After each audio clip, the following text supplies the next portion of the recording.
Howdy. Okay. So, like she said, my name is Shelby Maresca. I'm with the Office of the Governor, and we are happy to be here, and we thank all of y'all for being here as well. So we're just going to jump right into things. We do have Bruce Clenard with the Northwest Texas Procurement Technical Assistance Center, and we have Delia Molina with the Texas Comptroller's Office. So, as she mentioned, this is the Government Procurement and Contracting Panel. So, without further ado, I will let Delia introduce herself and take over. Okay, good morning. Good morning. All right. Like she said, my name is Delia Molina, and I work in the Texas Comptroller of Public Accounts, CPA office in Austin, and I work in the statewide hub program. And I've been traveling with the governor's office. On Tuesday, we were in Port Aransas, and here we are on Thursday in Odessa. So we're traveling this good old state of Texas and trying to get our programs out to let you know a little bit about more what we do. Okay, so as you mentioned, the government procurement and contracting. So our office and the Texas Comptroller of Public Accounts, we do a lot of the contracting for the state of Texas. And in the hub program, we have the statewide hub program where the statewide hub program facilitates the use of hubs in state procurement and provides information on the state's procurement process. So I'm going to kind of go into a little bit of what it is. It's the historically underutilized business. All state agencies with a biennium of $10 million or more are encouraged to utilize hubs in their procurement. So, and I was talking to Maria earlier and telling her that it is in the statutes on the Texas Administrative Code. So that's something that we're all encouraged to do. And so what is a hub? And so it's a historically underutilized business where 51% of the business is owned either by an island Pacific American, Black American, Hispanic, Native American, American woman, and 20% service disabled veteran. And so then that was recently added to the list of the criteria. So let's see. Oops. Let me move forward. I'm trying to get going here. Okay. I don't think I've had enough coffee this morning. So for the 20% service disabled vet, these are the supporting documentations that we'll need to prove that you are 20% disabled. So it's the military discharge, the DD-214, and the certificate from the Veterans Affairs Office. And so what are the additional hub qualifications? So is a for-profit business entity does not exceed the side standards of the TAC 2023 and has its principal place of business in Texas and its ownership in Texas, and the control of the business is by that individual that is certified and that is a United States citizen and is also a resident of the state of Texas. So it's a program for the state of Texas. And I'm moving the wrong way here. Okay, bear with me here. Oops. And so there are goals, procurement goals that we have for the different agencies in trying to meet those goals. So all the state agencies are encouraged, these are the goals for them. And so these state agencies will report to us, the Comptroller's Office, their hub utilization in the hub reporting. And so if you want additional information, you can always go to our website, which is thecomptroller.texas.gov for the hub reporting information. You can also stop by my table. So these are some of the benefits of being a hub. So it's free of charge, and it's good for 4 years. And it'll also help, state agencies utilize the hubs in their procurement. So they go through and, they're looking to buy, for example, maybe some paper. And so they'll go through and look at the hub list to try to find hub businesses that can fill that need. So I encourage folks to also sign up for our CMBL, which is our centralized master bidders list. Let me keep going here. And the centralized master bidder list, it does cost. It's $70 a year, which equates to about $583 a month. But what that $583 helps is in sending the ideal either the services that you offer or the products. It sends it to your inbox, so you don't have to do the research on your own. So that kind of helps to, zero in on those opportunities that are coming that are specific to your business. Okay, and then we also have the Electronic State Business Daily. So that's like a huge electronic bulletin board of all procurement. So all state agencies that have a contract that's over $25,000, they have to post it on the Electronic State Business Daily. So if you want to kind of go through and look at that, it has a huge search engine that you can put keywords in there and look for specific contracts that are in your type of business. Okay? And these are some recommended resources and directories and links that you might want to look into. So on our purchasing site is our hub site, and my job in the CPA is as a hub marketing specialist. So my primary duty is to try to promote the events that we have, and we have a huge event coming up November 2nd in Austin. So I encourage each and every one of y'all to come and join us. And in that event, what we do is we try to train hubs on how to do business with the state.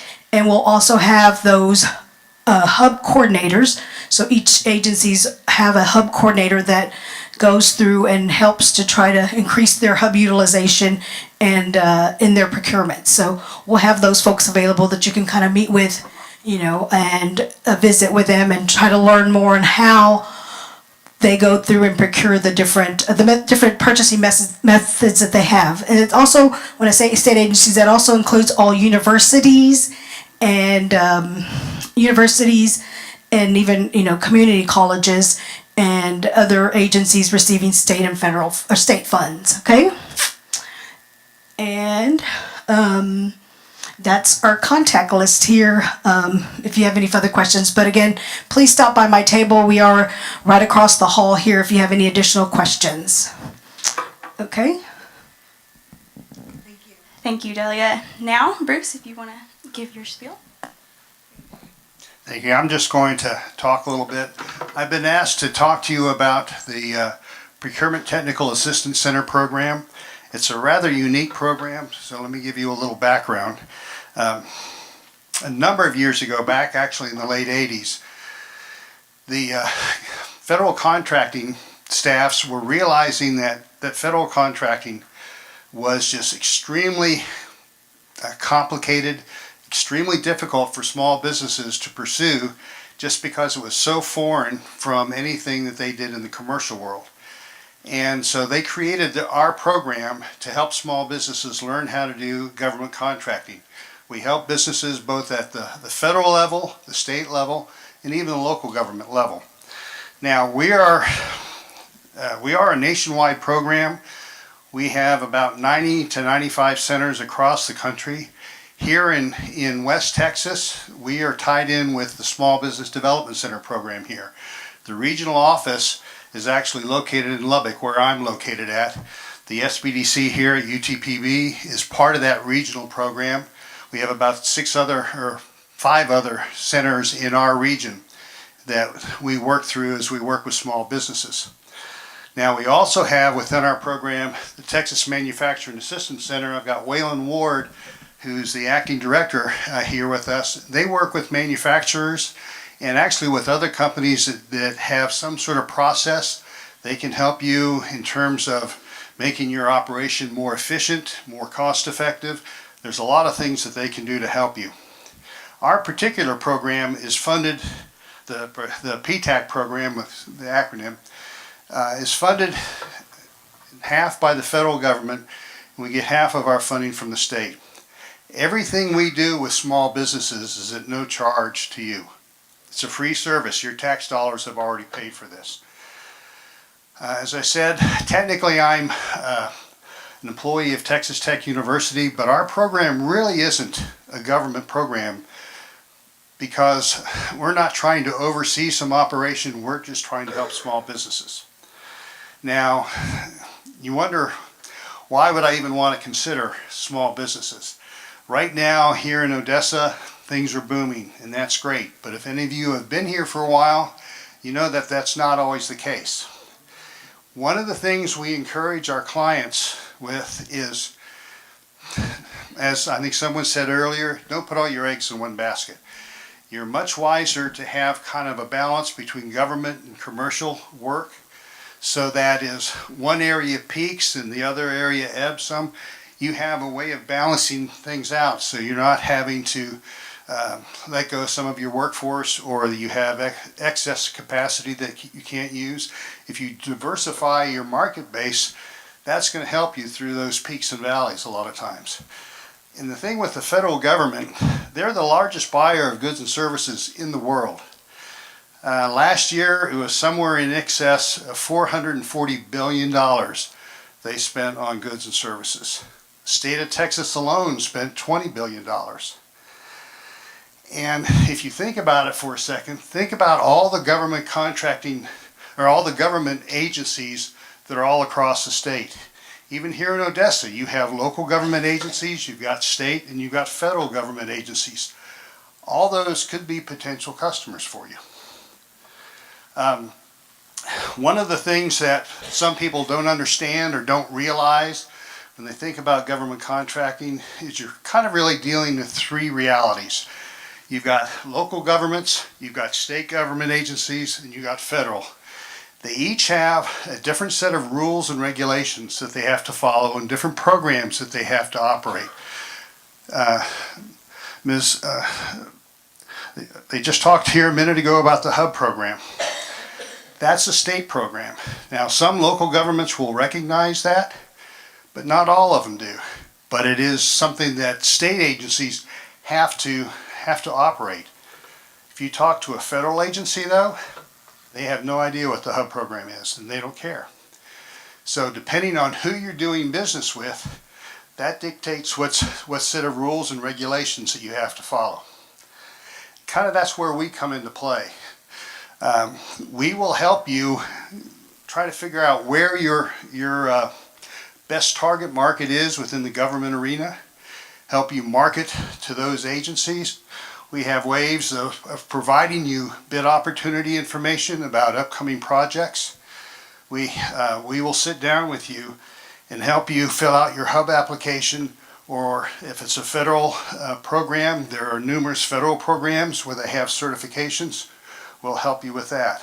Comes to registration, we'll help you with the registrations, whether it's the Central Master Bidders List for the state, or if it's the federal registration system, that the acronym for that is SAM.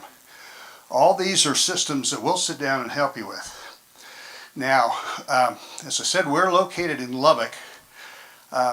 We do try to come down here as often as we can, but our budgets have been somewhat limited in the last year or so. So we are doing a lot of our work by video conference. And we can connect our computer with your computer and go through and fill out an online application right with you. So we're giving you that hands-on help right there, even though we can't look across the table at you. We also teach seminars, but really a majority of our work is one-on-one with clients. We're there to be a resource for you. I can't represent you, but a lot of times I can find out information about upcoming opportunities by asking the questions of the agency and just not identifying who my client is. Or I can help you if you have a bid opportunity that you want to bid on, and we're available because we cover about a 30-county area. We'll sit down with you, go through that bid package so that you understand the requirements. It's your company. You make the decision on how much you want to bid, but we want to make sure that you understand the requirements.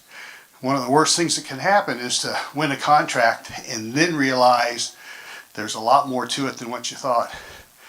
Even if you lose money on the deal, they expect you to finish the contract. If you terminate early or withdraw from it, you're probably never going to see another federal or state contract again. So we're there to be a resource for you and to help you in any way we can. And again, we do all this at no charge to you. That's just our service. That's the way our program is set up. So if we can help you, please let us know. Perfect. That was great. We do have some time for any questions before I have a few of my own, but does anybody in the audience have any questions for these two? No? Okay. Well, oh. I don't have a question, but I want to do a testimony. Texas Manufacturers Association came to Midland, 2 factories that I was working on. They helped me work my floor plans, made me more efficient. And when I started building the other, and they're incredible to work with. So I just wanted to tell everybody, I really do appreciate it, and they would move on to help. Absolutely, that's great. Well, I guess one question for both of you, because this is a place for small businesses and entrepreneurs to gather information, do y'all have advice or recommendations to those who are going through the processes of procurement or contracting? I want to, I guess, just review something with you, that if you do get a state contract, that there are, they do, I guess, do kind of like a performance as far as your contract. So like the gentleman said, is, make sure that if it's a contract that you can fulfill, because, you will be, I guess, tested and kind of ranked and scored on your performance on that contract. And right now, I forgot to mention that in Austin, at the Capitol area, we're building a couple of state buildings through the Texas Facilities Commission. They're the folks in charge of that. And right now, I think it's like $1.2 billion of procurements or contracting that's taking place. So there's just a lot of opportunity out there for small businesses. So you kind of need to, I guess, do your research and kind of look to see what opportunities are out there. And something that I've also failed to mention is we do the hub certification. But I was talking to a gentleman earlier, and if you're in the trucking or transportation industry, since I understand that trucking is a huge, there's like a high need in this area, that the Texas Department of Transportation, TxDOT, does do the Disadvantaged Business Enterprise certification, and I always say it's a 2-for-1. So if you get your DBE certification through TxDOT, then your hub certification comes with that as well. So it's important, if you do get these certifications, to kind of see where the funding is coming through, if it's state or federal, and kind of follow that to see what you need to do to fulfill that contract or that procurement that's out there. Okay?